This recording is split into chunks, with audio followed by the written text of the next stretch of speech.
Nimishqa? Ucu sizin kallanızın vintisini oğuşap koysun. Nemil digemle usta remontçu emas mı? Ben aldım. Bu...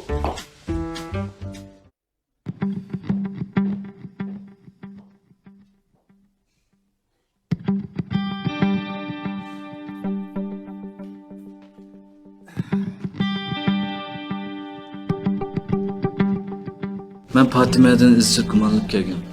Degandek gumanim to'g'ri chiqdi. Hey, bu işler nemligülük.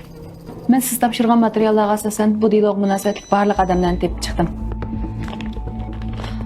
Mana bu yoq. Ayni vaqt Fatima bilan birlashib bu diyalogni sodir qilgan kishiga. Mirkamil, 51 yosh. Burun kasbiy qurilish injeneri. Ma'lum sabablar tufayli kasb almashtirgan. Lekin hozirgi kasb bo'lsa remontchilik. Maxsus mashinaning tok yo'lini o'ng'ishlash degandek ishlar bilan shug'ullanadi.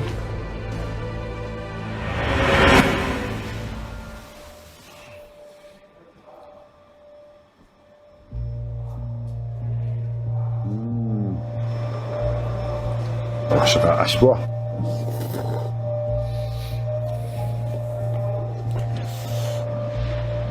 Ustamda Ha. kunni cho'ng ustamdan kalı go'sht yugurasini ishlaydi ekansiz. Sirt chiqib tomoq yeb baqsang zamonda. Ha, sen bilmaysan-da, qara mana. Bu cho'ng ustamning kalbush ugrisi. Mening seningdek uyga borsam tomoq etib o'tiradigan xotinim yo'q, qara. Aldırgan vaqtida mushu nayt asqatidi. Ha. Xotin alsan qo'lig'i va cho'ng ustamning cho'nglig'i va degan gap bor. Shunda issiqos degina bu. Kunda baravar ishib qo'ysang shunda hozir rahat. Qara. Sen mishamsan? Bo'ldi. Bana çağırıp yetkap oldun mu? Ha. Yelini bir tekşür et de. Şubu? Ha.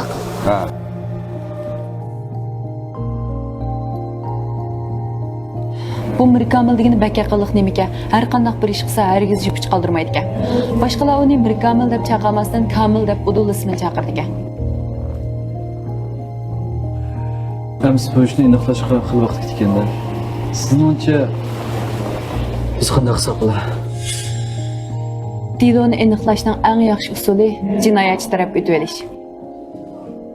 Bu nimligini emas. Men bu didoni aniqlayman deyotganman, chuqum jinoyatchining psixikasini nima o'ylayotganligini bilishim kerak. Siz menga Fatimaga munosabatlik barliq uchurlarni avatib bering. Siz tekshirib aniqlamsiz? Men Fatima bilan do'st bo'lmoqchi. Hamsa men hozirlab Fatimaning umidlarini bilan yo'lab beray. Qaysar, siz dötmü ya? Yağın dötüp aldınızmı? Bunda qısaq bütün işlerimiz sığıcılışıp ketmemdi o. Siz en yaxşısı bana Fatimaga munosabatlik barliq uchurlarni yo'llab bering. Bo'lmasa Mirkamilni qishig'i berib baqamdingiz ya. Ha? Nimishqa? Ucu sizning kallanızning vintisini o'ng'ishab qo'ysin. Nemil degemle usta remontchi emasmi? Men aldım. Ha? Bu...